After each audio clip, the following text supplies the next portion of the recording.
Интересно, я вам писал что-то в ЛС, сейчас гляну? Может, я вам писал, типа, привет, у тебя самые лучшие треки? Да это нормально, не парься, это нормально. Короче, мы сейчас сошлись с Даней, как лучше говорить.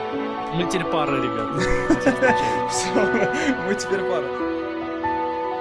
Бля, у меня хп вот на донышке, как-то хилиться можно?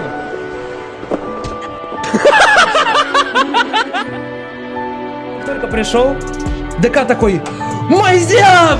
Обнимает меня, начинает меня крутить. Я говорю, бля, Даня, отпусти меня.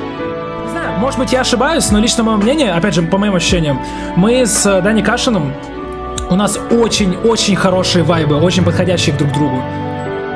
Я Мазилову люблю больше матери своей.